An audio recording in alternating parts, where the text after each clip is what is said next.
ましょう。 네, 말씀 듣겠습니다. 今日私たちは詩編103編を通して祝福のメッセージを受けたいと願います。 우리 오늘 시편 103편을 통해서 우리 복된 이 말씀을 함께 나누겠습니다. でこの詩編、は150編もある、長い書物でありますね。 시편은 150편까지 있는 긴 그림 말씀입니다. でその150編あるこの詩編の中でも今日の103編は多くの方に愛されているそういう有名な箇所ではないかと思うんです。 시편 가운데서도 이 103편은 많은 분들이 사랑하는 그런 구절입니다. で今日はこの内容から共に祝福のメッセージを分かち合っていきたいと願います。 오늘은 이 시간 이 말씀을 통해서 함께 나누기 원합니다. で今日このところから3つのポイントを持ってメッセージを分かち合いたいと思います。 오늘 특별히 이곳에서 세 가지 포인트로 함께 나누고 싶습니다. 早速第1番目ですけど、 첫 번째입니다. テーマは 테마는 我が魂を主を褒めたたえよということで 내 すね。 영혼을 송축하라라는 것입니다. 御言葉は1節2節ですね。 말씀은 1절, 2절. でこの1節と2節今日の聖書を見たらですね、 오늘 말씀 1절, 2절 이 말씀을 보면 我が魂を主を褒めたたえよという言葉が2度繰り返されているわけなんです。 내 영혼의 여호와를 송축하라라는 말씀이 두 번이나 반복되어 나옵니다. でこれはもう読んで分かる通りにですね、 이것을 읽으면 알 수 있듯이 自分が自分の魂に対して語っている内容なんですね。 자신이 자신의 영혼을 향해서 말하는 그런 말씀입니다. 自分に対して語っている内容であります。 자신을 향해서 선포하는 말씀입니다. でこの詩篇を記録したのは、この103編の表題に書いてあるダビデによるって感じです。 시편 103편 표절을 본다면 다윗에 의해서라고 기록됐습니다. ダビデがこの時に自分の魂に向かって主を褒めたたえようと2度も繰り返して語っているんです。 다윗이 자신의 영혼을 향해서 자신의 그 영혼에게 여호와를 송축하라라는 이 말씀을 선포합니다. ここにその2度語っているということにその重要性を見るわけですよね。 먼저 여기에 두 번이나 반복되어 나와 있다는 그 중요성을 한번 생각해 보고 싶습니다. で私たちは何週間か続けてこのダビデについてのメッセージを受けることができました。 우리가 계속해서 다윗에 대한 그 말씀을 함께 나누었습니다. 毎週ダビデについて学ぶということとして 매주 다윗에 대해서 배움으로 ダビデの礼拝者としての姿を見たんです。 먼저 다윗의 예배자로서의 그 모습을 함께 볼 수 있었습니다. ダビデは礼拝者だったんです。 다윗은 예배자였습니다. 礼拝を喜ぶ人物でした。 예배를 기뻐하는 인물입니다. ところが今日の聖書を見たら、 오늘 말씀을 본다면 そのようなダビデが自分自身に、主を褒めたたえようっていうふうに、励ましているというか、戒めているというか、そういうことを行っているわけです。 오늘 말씀을 본다면 자신의 영혼을 향해서 여호와를 송축하라라고 자신을 격려하는 자신을 향해서 선포하는 것을 볼 수 있습니다. でここから何が分かるのかということですけど、 여기에서 何が分かるのか。 무엇을 알 수 있습니까? あれだけ礼拝を喜びとする人物なんですけど、 그 정도로 예배를 기뻐하는 인물입니다.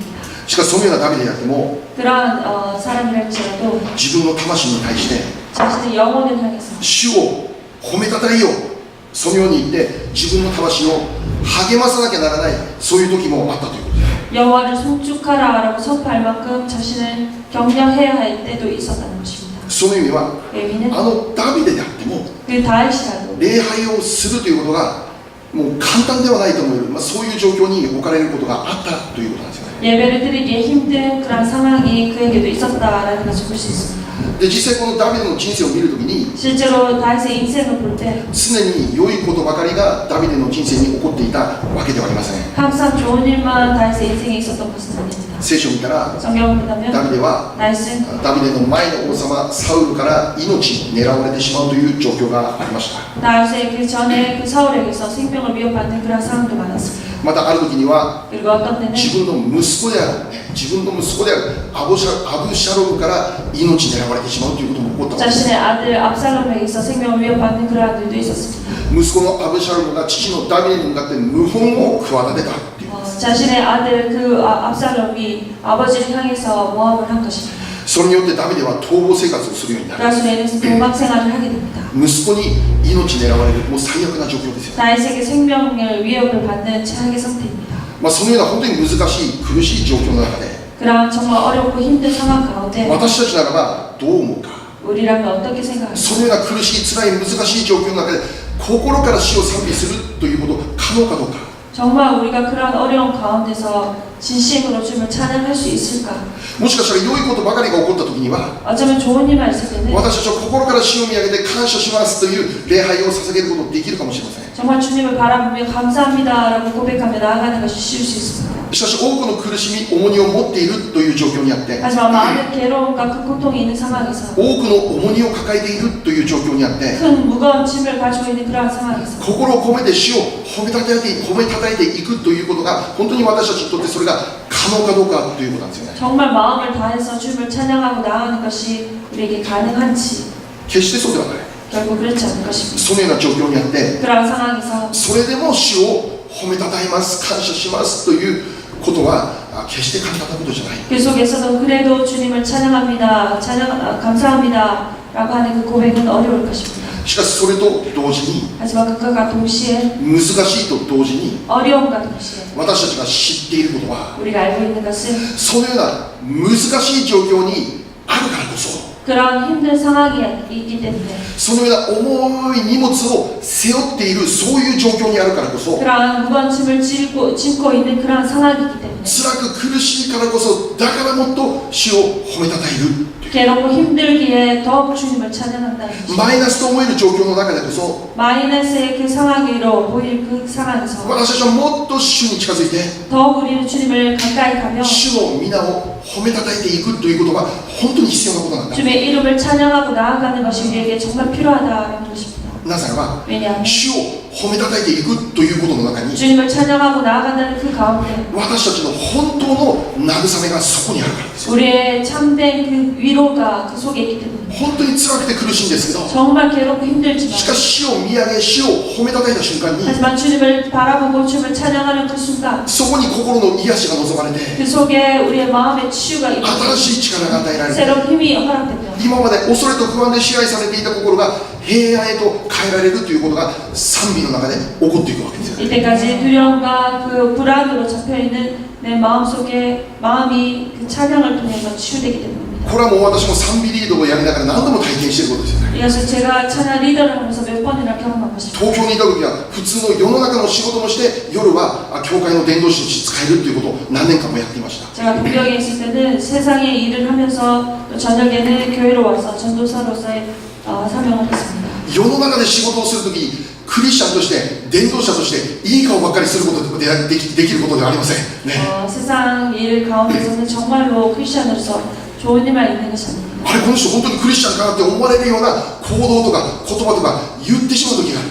정말 이 사람은 크리스천인가 하고 생각할 정도로 그런 말과 행동이 있습니다. そのために心苦しいわけです。 그럴 때마다 저는 괴로워했습니다. しかし夜礼拝が行われると 하지만 예배를 시작하게 되면 笑顔で最高の笑顔で 최고의 ハレルヤーって礼拝を導くわけですよ、 할렐루야라고 예배를 인도합니다. もう自分が偽善者のようでもう本当に苦しかった、ね、 내 자신 정말 위선자처럼 너무나 괴로웠습니다. だけどそれでも 하지만 그래도 本当に礼拝することは今難しいんだけど 정말 지금 이 시간 내가 예배드린 것이 너무 힘들지만 ハレルヤっていう言葉出てくることも本当難しかったんだけど 할렐루야라고 말을 고백하는 것도 너무 힘들지만 だけど主を見上げて賛美を始めるときにその瞬間にそういう時こそもっと主の臨在に触れられて癒されるっていうことが起こるわけですよ。 내가 그 말씀을 선포함과 동시에 그렇게 힘든 상황에서야말로 주님의 임재는 더 강하게 나에게 임했습니다. 私たちの主は 우리들의 주는 私たちがどんな状況にあっても真実の方です。 우리가 어떠한 상황 속에서도 신실하신 분이십니다. 詩編22編3編にましょう。 시편 22편 3절 말씀 자주 보겠습니다. 詩編22編3節詩編22編です。22編の3節。 자, 시편 22편 3절입니다. はい、これ間違っております。詩編22編3節。じゃあ私読みますね。けれどもあなたは聖であられ、イスラエルの賛美を住まいとしておられます。 이스라엘의 찬송 중에 거하시는 주여 주는 거룩하시니이다. はい、私たちの神様は 우리들 하나님은 イスラエルの賛美を住まいとしている。 이스라엘의 찬송 중에 거하신다라고 말씀하십니다.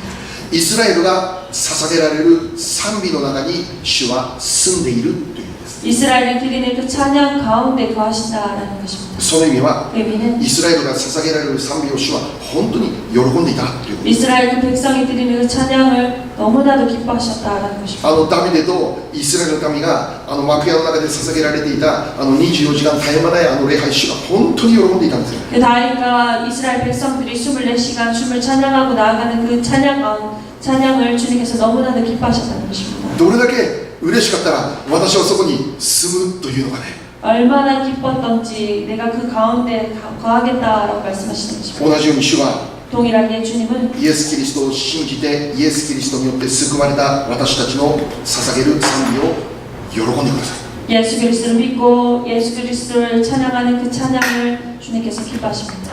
私たちが捧げられる賛美の中に主は住まいたいと願っておられる。 우리가 드리는 그 찬양 가운데 주님은 거하시기를 원하십니다. そうであるならば 그렇다면 私たちは今日も主を褒めたたえるべきで 우리는 오늘도 주님을 찬양해야 하는 것입니다.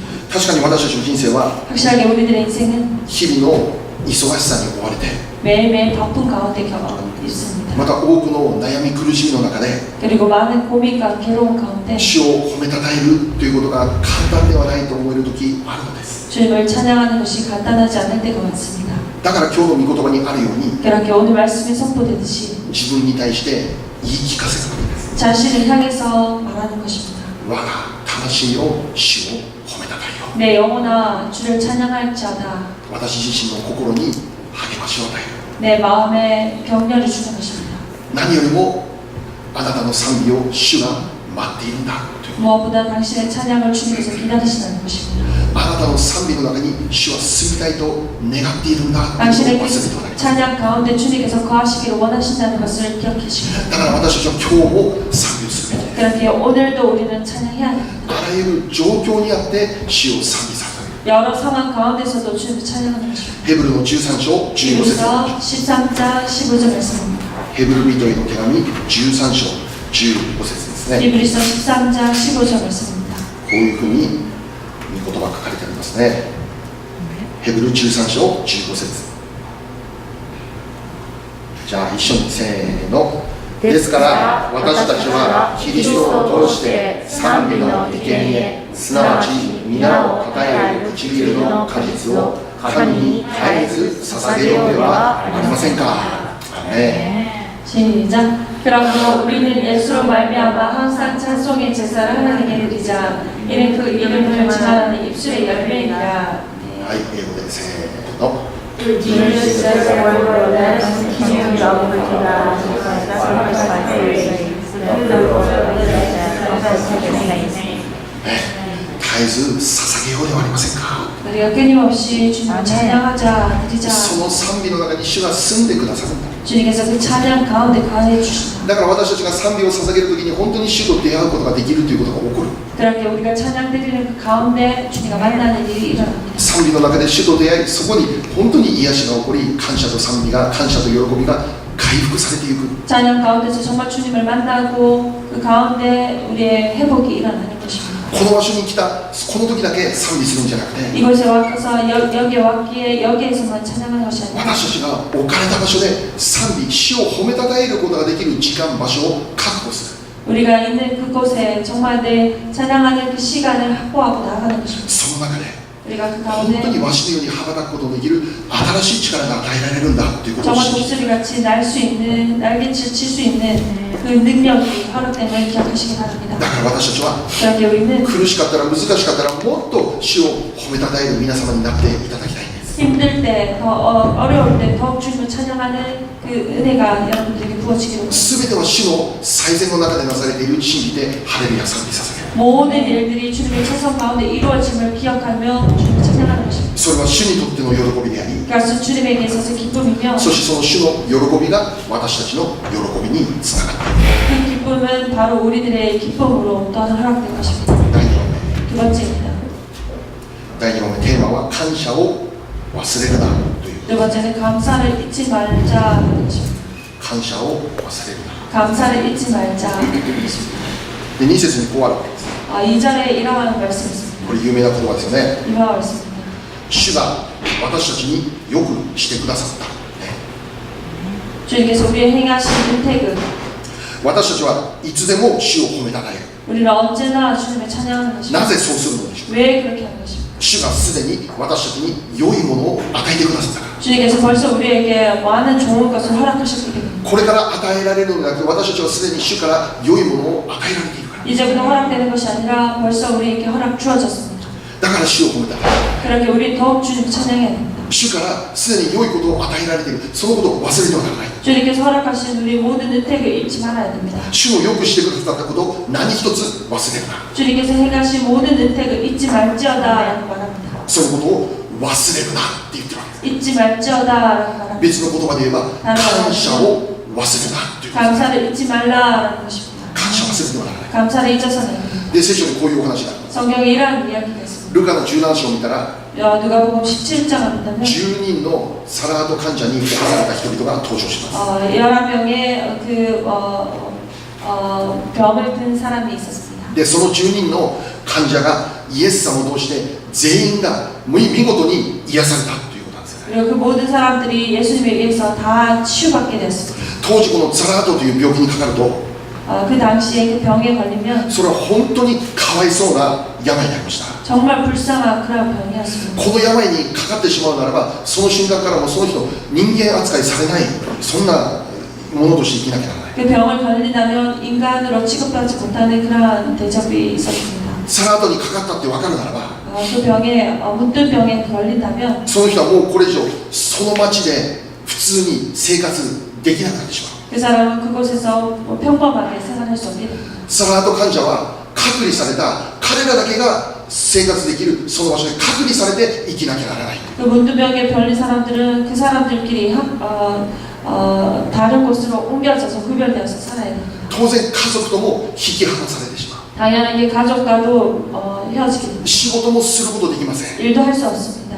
いつこの病が治るのかも分かりません 언제 이 병이 나을지도 모릅니다. ある人は死を見るまで隔離された場所で生き続けていかなきゃならない 어떤 사람은 죽을 때까지 거기서 따로 살아야 됩니다. またツラートになってしまった人は私はツラートですって叫びながら街を歩いていかなきゃならない 그리고 그 병에 걸렸을 때는 자신이 거리로 나갔을 때 나는 이 병에 걸렸다라고 선포하며 나가야 됩니다. 自分はツラートです自分はツラートですってすごい言いながらこう街を歩かなきゃならない 나는 문둥병자입니다라고 말하면서 나가야 됩니다. なぜならそのツラート患者に半径何メートル以上近づいたらその近づいた人もその汚れたものって言われるからです 그 병에 가까이 반경 몇 킬로에 가까이 가면 그 사람 또한 더러움을 입었다 해서 다시 구별되어져야 됩니다. こんなに悲惨な人生だよ 이러한 비참한 인생이었습니다. サラートになりたくて誰一人になったという人はいない 그 병에 걸리고 싶어서 걸린 사람은 없습니다. 本当に悲劇ですよ 정말 비극입니다.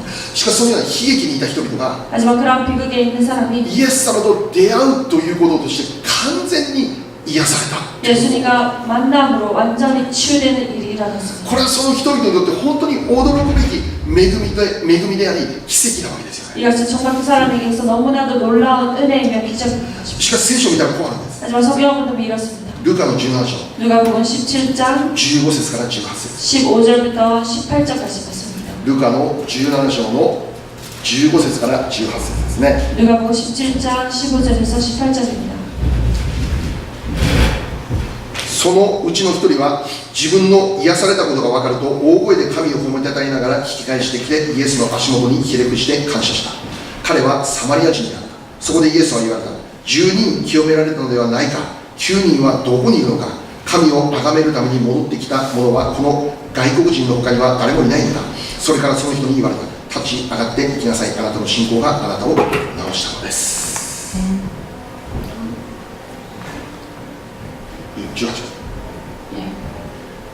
그 중에 한 사람이 자기가 나은 것을 보고 큰 소리로 하나님께 영광을 돌리며 돌아와 예수님의 발 앞에 엎드려 감사하니 그는 사마리아 사람이라. 예수께서 대답하여 이르시되 10사람이 다 깨끗함을 받지 아니하였느냐. 그 9은 어디 있느냐. 이 이방인 외에는 하나님께 영광을 돌리러 온 자가 없느냐 하시고. 자, 마이너스 한번 해주세요. Then when he saw he was healed, came back praising God in a loud voice. He threw himself at Jesus' feet and thanked him, and he was a Samaritan. Jesus said, were not all 10 cleansed? Where are the other 9? Was no one found to return and give praise to God except the foreigner? Amen.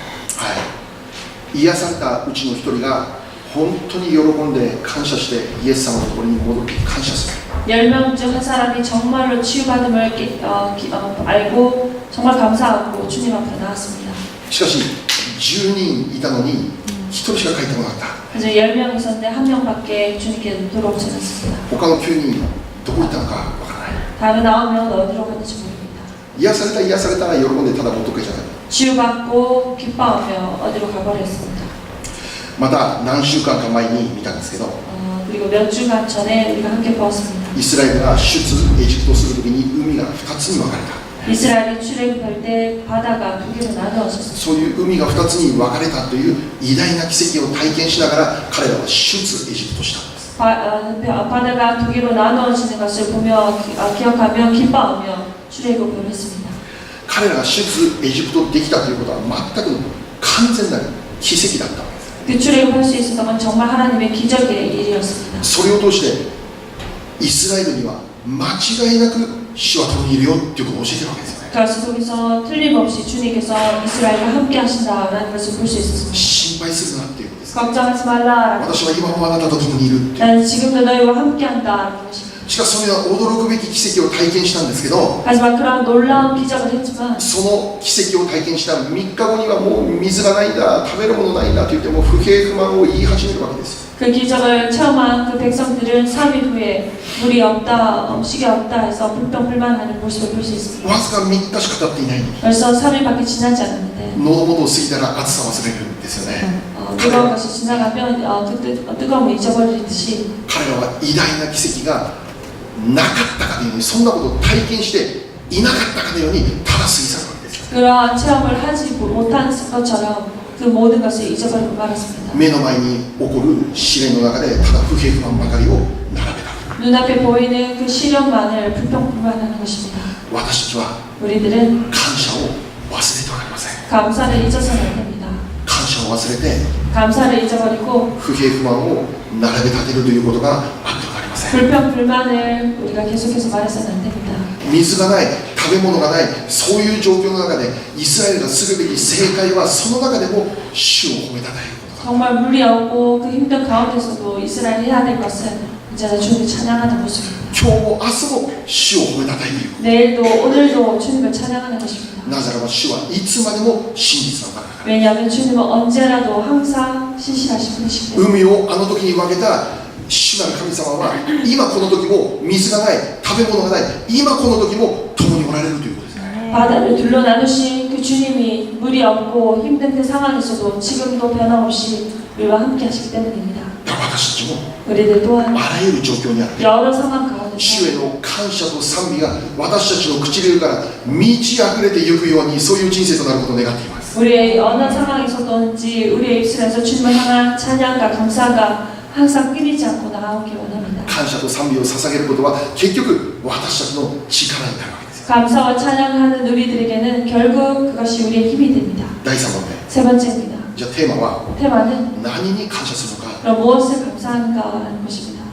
主のよくしてくださったことを忘れるな。 주님께서 행하신 그 은택을 잊지 말지어다. 主のよくしてくださったこと何ですか。 주님께서 행하신 그 은택 그것이 무엇입니까? それを今 그것을 日の聖書の3節から5節を通して知ること。 오늘 말씀 3절에서 5절까지를 통해서 우리는 볼 수 있습니다. でこの3節から5節なんですけど、 이 3절에서 5절까지입니다. この部分を 이 부분을 一言で言うなら 한마디로 하면 福音のゆえにということ。 복음으로 인한 것이다라는 것입니다.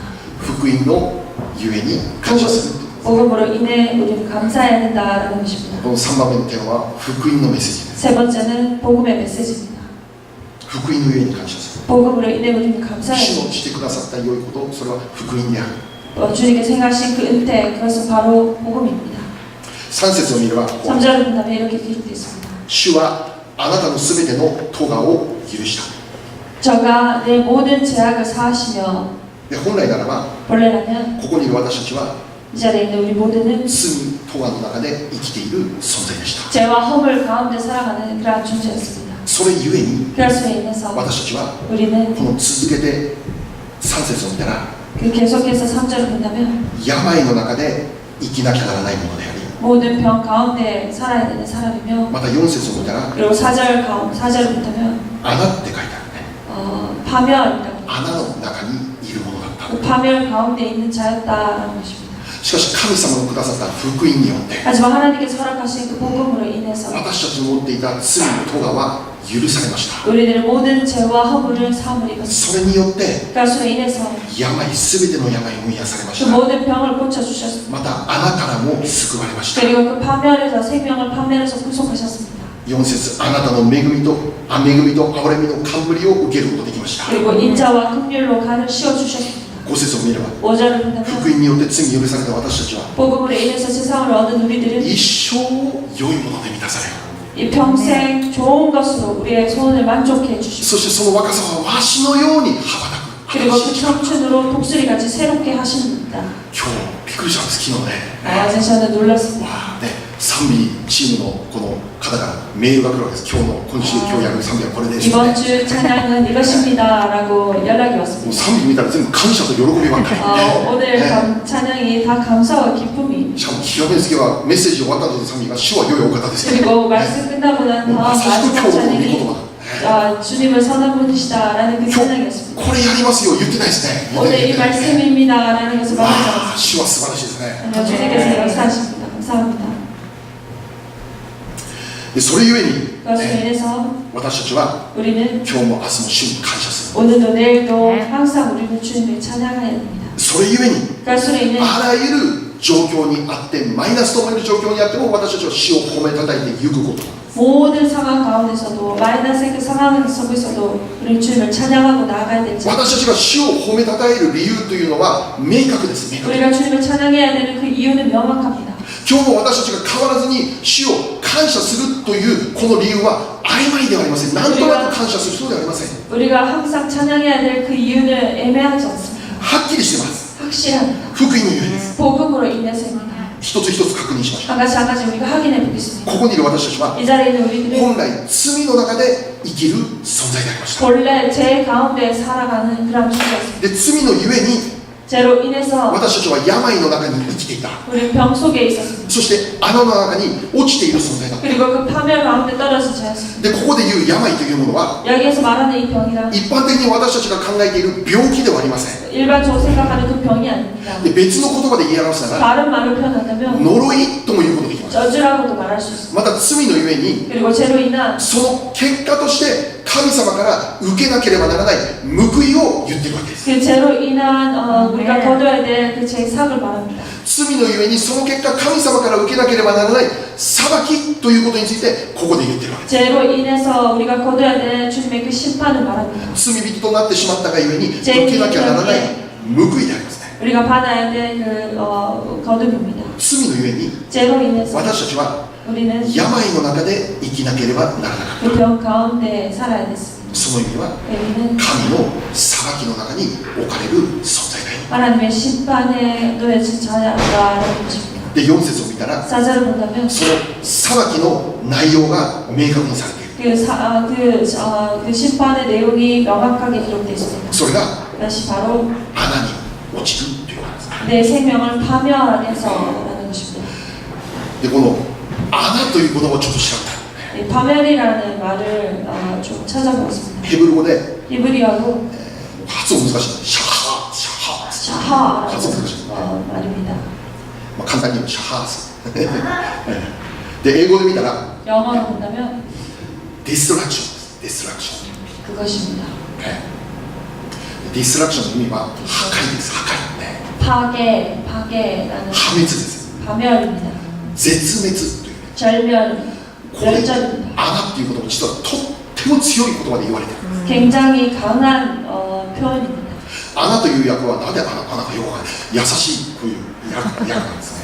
일본에서는 조금 부드러운 표현으로 했습니다. で口語訳聖書を持っている人はそこに墓って書いてあるね。墓って書いてある。 다른 번역으로 되어 있는 것은 무덤이라고 되어 でもう一つリビングバイブルってあるんですけど 그리고 ね、 리빙 바이블이라는 것이 一 있는데 般の人々が分かりやすい言葉で聖書を読むことができるというリビングバイブルがある。 일반 사람들이 알기 쉽게 읽을 수 있는 그런 성경이 있습니다. それを見たら 거기를 보면 このようにはっきり書いてある。 이렇게 적혀졌습니다. 地獄に行くはずの好みって書いてあったよね。 지옥으로 가기 합당한 사람. だからこの「あな」という言葉は本当に強烈な言葉、 그 強い 말은 정말 그 원어는 정말 강한 罪とがのゆえに 죄와 허물로 인해서 穴に落ちるね、 그 지옥으로 떨어졌다. 地獄に行くはずの好みだって言って 지옥으로 가야 될 그러한 상황이었다. エペソ2章 에베소서 2장 1節から3節読みましょ 1절에서 3절 말씀 보겠습니다. う。エペソの2章 에베소서 2장 1節から3節 1절에서 3절입니다.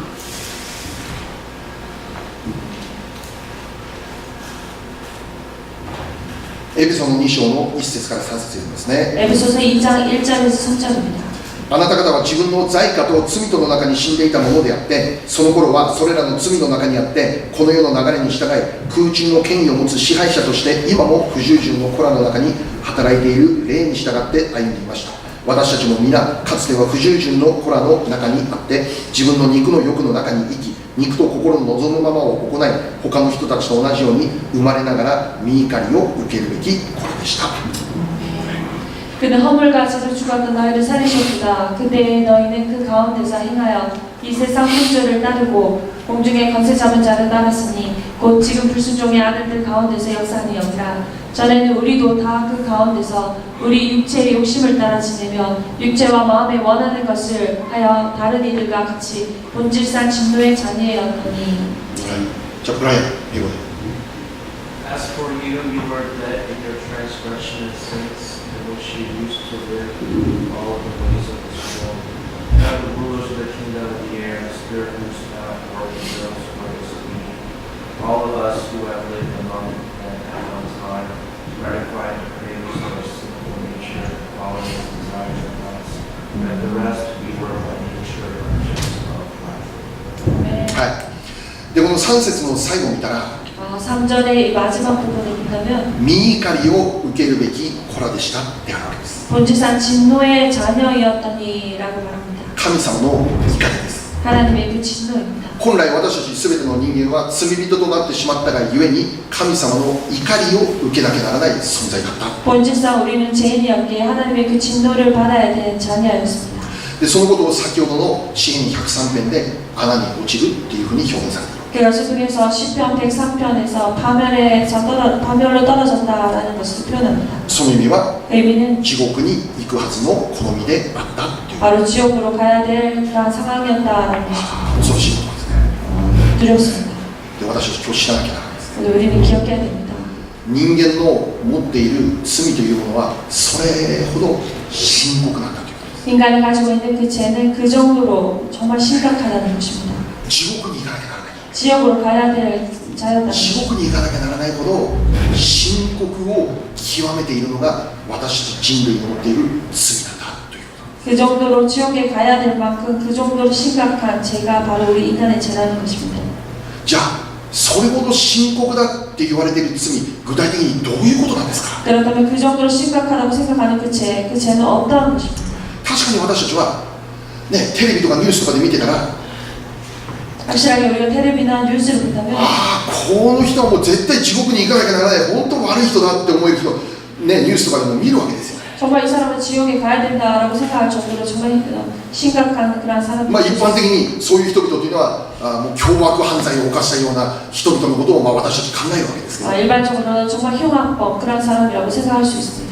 もしかしたら私たちの周りの中にも 어쩌면 우리들 주위에도 一般的に考えてうわこの人本当悪い人だってね思える人いるかもしれません。 일반적으로 생각할 때 이 사람은 정말 악하구나라고 생각하는 사람이 있을 것입니다. しかし聖書が教えることは 하지만 성경에서 말하는 것은 今このエペソ2章で読んだんですけど 지금 우리가 성경 에베소서 말씀에서 보았지만 2章の3節の最初見たら 2장 3절을 본다면 私たちも皆って言って 다른 이들과 같이 우리 모두도 私たちも皆生まれながらにして神の怒りを受けなきゃならない存在だった。 본질상 진노의 자녀이었더니라고 말합니다. 極悪犯罪人だったからではなくて、 흉악범이었기 때문이라 아니라 ここにいる私たち全世界に生きる全ての人たちを含めて私たちは皆そのような神の怒りを受けなきゃならない存在だって言ってる。 우리 모두가 이 세상을 살아가는 우리 모두가 같이 본질상 진노의 자녀였더니라고 말하는 것입니다. じゃあその地獄に行かなきゃならないことの罪って私たち何をそんな悪いことしたんですか。 우리가 지옥에 가야 될 만큼 얼마나 악한 일을 했다는 것입니까? 先ほど読んだこのエペソ2章から考えるなら 좀 전에 읽었던 에베소서 2장에서 본다면 2節にも3節にもこうあるわけですね。 2절 3절에 이렇게 기록했습니다. 不従順ということです。 불순종이라는 말이 나옵니다. 私たちは 우리들은 不従順という罪があるわけです。 불순종이라는 그 죄가 함께 있다는 것입니다. 何に対して不従順ですか。 무엇에 대해서 불순종을 神様に対して不従順です。 바로 하나님에 대해서 불순종한 것입니다. 神様の御心に対して不従順です。 하나님의 그 뜻에 대해서 불순종한 것입니다. 神様の御心は 하나님의 뜻은 アダムとエヴァがあの木から取って食べてはダメなこと、これが神様の御心だった。 아담과 하와가 하나님께서 먹어서는 안 된다는 그 열매에서 따서 먹은 것, 그것이 바로 죄였습니다. しかしアダムとエヴァは 하지만 아담과 에바는 そのダメだと言われていたその神の命令に不従順をした。 안 된다, 먹지 말라 했던 그 주님의 말씀에 불순종했습니다. ダメだ言われたのに彼ら取って食べた。 안 된다라고 했지만 그 말씀을 거역하고 따서 먹었습니다. 神様の御心に不従順した。 하나님의 그 뜻에 불순종한 것입니다. すなわちそれが罪だ。 바로 그것이 죄다라고 말합니다.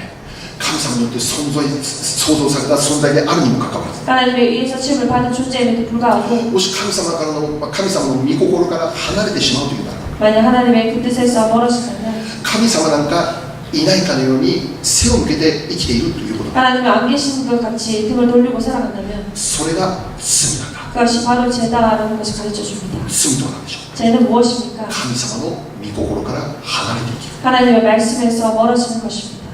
神様の御心から離れてしまった人間を罪人だ。 하나님의 그 뜻에서 멀어지는 그 사람을 죄인이다라고 칭합니다. それゆえに 그것으로 인해 神様の御怒りを受けなきゃならない。 하나님의 그 진노를 본질상 진노를 받아야 되는 존재였다는 것입니다. しかし 하지만 感謝のことに 감사한 것, 神様が 정말 하나님께서 私たちが罪を犯して神様から離れていったにもかかわらず、それにもかかわらず神様がもう一度私たちを穴から救う。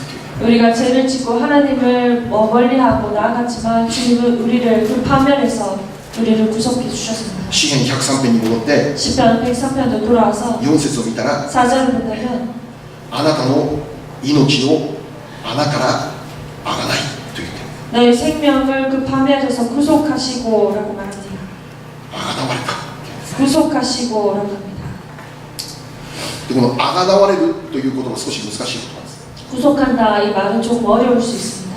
英語では 영어는 リディームです。 리딤, その意味は 그 의미는 弁済するということです。 면제하다라는 뜻입니다. 代わりに請け負うということですね。 내가 대신 받겠다라는 것입니다. ね、ニューヨークにも有名なリディーマーチャーチってあるんですね。 유명 리디머 교회도 있습니다. リディーム、代わりに請け負うという。 대신 받는다라는 뜻입니다. 何を語っているか。 무엇을 말합니까? イエス・キリストの十字架です。 예수 그리스도의 십자가라는 것입니다. イエス・キリストは今から約2000年前にあのユダヤの地で十字架にかかって死にました。 예수님께서는 약 2000년 전에 그 유대 땅에서 돌아가셨습니다. で実はあのイエス・キリストの十字架の死とここにいる私たちは関係があるっていうんですよ。 예수님의 그 죽음과 바로 이 자리에 있는 우리 모두에게 관계가 있다는 것입니다. 実はイエス様があの十字架で死んだのはここにいる私たちの持っているこの罪、深刻なこの罪の問題を解決するためにイエス様の十字架にかかったっていう。 예수님께서 십자가에 돌아가신 이유는 이 자리에 있는 우리 모두의 그 심각한 죄, 그 죄를 위해서 돌아가셨다는 것입니다. 本当ならば 원래라면 罪人である私たちがその穴に落ちていかなきゃならなかった。 죄인인 우리들이 그 표면을 떨어져야 했습니다. すなわち神様の怒り、神様の裁きを罪人である私たちが受けなきゃならなかったんです。 바로 하나님의 그 진노, 그 심판을 우리가 받아야 했습니다. 不従順であったのは他の誰でもない、ここにいる私たち一人一人だっていうんです。 불순종한 사람은 다른 누가 아니라 이 자리에 있는 우리 한 사람 한 사람이었다는 것입니다. しかし 하지만 イエス・キリストは 예수 그리스도가 リディームした。 리딩해 주셨습니다. 私の代わりに 우리를 대신해서 ここにいる皆様の代わり 이 に 자리에 있는 여러분들을 十 대신해서 字架にかかって 십자가에 못 死 박혀 んでくださったことによって 돌아가셔 주신 거로 神様の罪に対する怒りというものをイエス・キリストがあの十字架で全部受けられたということです。 하나님께서 죄로 인한 모든 진노를 예수님께서 받아주셨다는 것입니다. 私たちの代わりにその神の怒りを全部受け負ってくださったあの十字架の上で 예수님께서 우리를 대신하셔서 그 십자가에서 그 모든 죄의 그 진노를 주님께서 받으셨다는 것입니다. ヨハネ19章30節 요한복음 19장 30절 말씀입니다. ヨハネ19章30節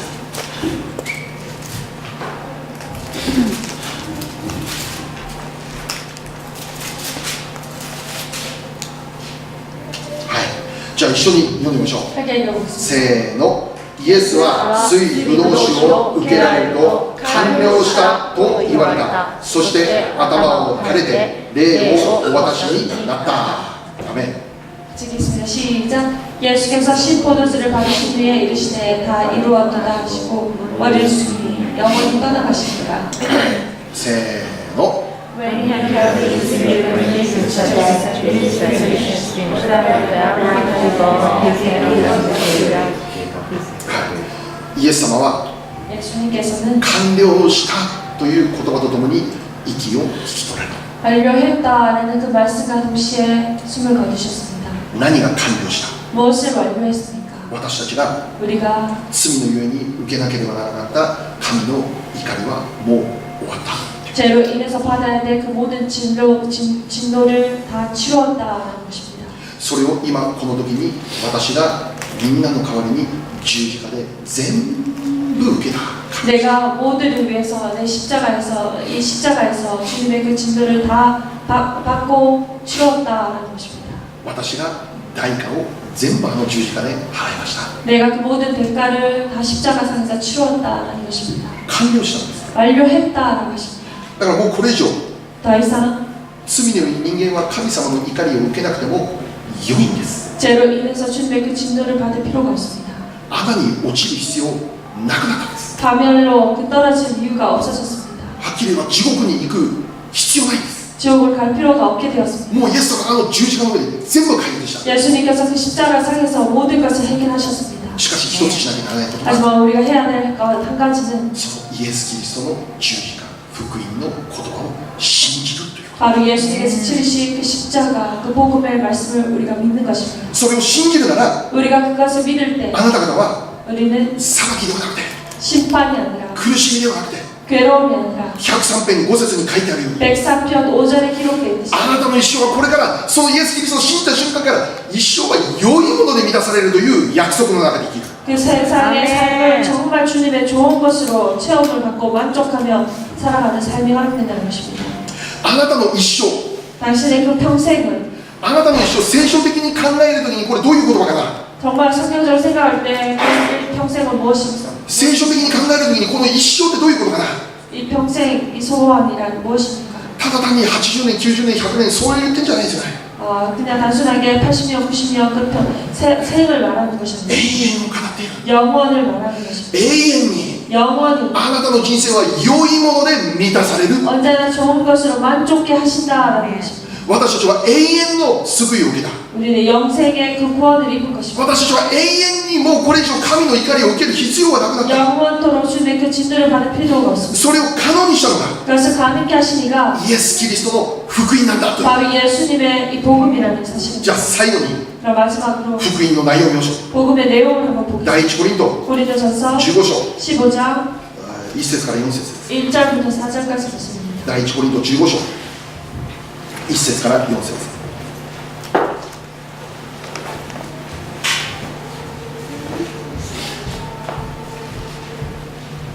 兄弟たち、私は今あなた方に福音を知らせましょう。これは私があなた方に述べ伝えたもので、あなた方が受け入れ、またそれによって立っている福音です。またもしあなた方がよく考えもしないで信じたのでないなら、私の述べ伝えたこの福音の言葉をしっかりと保っていれば、この福音によって救われるのです。私があなた方に最も大切なこととして伝えたのは、私の受けたことであって次のことです。キリストが聖書の示す通りに私たちの罪のために死なれたこと、また葬られたこと、また聖書の示す通りに3日目によみがえられたこと。アーメン。 형제들아 내가 너희에게 전한 복음을 너희로 알게 하노니 이는 너희가 받은 것이요 또 그 가운데 선 것이라. 너희가 만일 나의 전한 그 말을 굳게 붙이고 헛되이 믿지 아니하였으면 이로 말미암아 구원을 얻으리라. 내가 받은 것을 먼저 너희에게 전하였느니 이는 성경대로 그리스도께서 우리 죄를 위하여 죽으시고 장사 지낸 바 되었다가 성경대로 사흘 만에 다시 일어나사.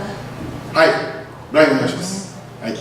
Now, brothers, I want to remind you of the gospel I preached to you, which you received and on which you have taken your stand. By this gospel you are saved, as you hold firm to the word I preached to you. Otherwise you have believed in vain. For what I received that passed on to you as a first importance, that Christ died for us for our sins, according to the Scripture, that he was buried, and he raised on the third day, according to the Scriptures. 네.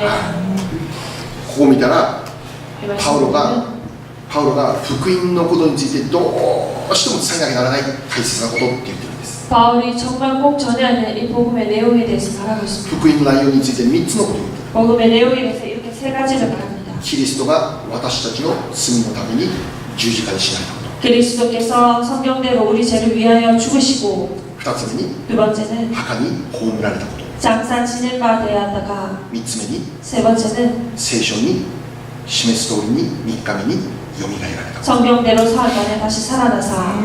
これを 네, 信じなさいって言ってる。 이것을 믿어라라는 것입니다. これを信じるならば 이것을 믿을 때 信じるだけで 믿는 그 믿음만으로 信じるだけでいい。 믿는 それ以 것만으로 外に何も言えない。 그 信じる 위에는 だけでいい。 없습니다. あなたの罪は許される。 그 믿음으로 말미암아 내 죄가 사함을 입으리라라는 것입니다. そしてそれに加えて 그리고 거기에 더하여 103編で読んだように 103편에 기록된 것처럼 全ての病は癒され 모든 병이 고쳐지며 あなたから贖われ 그 파멸에서 구속되었으며 あなたの一生は良いもので満たされる。 너의 평생 그 좋은 것으로 소원을 만족케 하시자. イエス・キリストの福音を信じるなら 예수님의 그 복음을 믿을 その 때 瞬間か 그 ら 순간부터 永遠に至るまで 영원에 이르기까지 私の人生は良いもので満たされていくんだという約束である。 우리의 인생은 좋은 것으로 내 소원을 만족케 해주신다라는 것입니다. もしかしたら現在ある方にとっては 어쩌면 어떤 사람에게 현재 어떤 사람에게 있어서는 私は今イエス様を信じてるけどもどう考えても良いもので満たされているとは思えないっていうそういうことがあるかもしれません。 나는 예수를 믿고 있지만 어떻게 보아도 좋은 것을 체험을 받지 못한다라고 생각하시는 분들이 있을 것입니다. しかしキリストの福音を信じている人は 하지만 그리스도의 복음을 믿는 저는 知っている。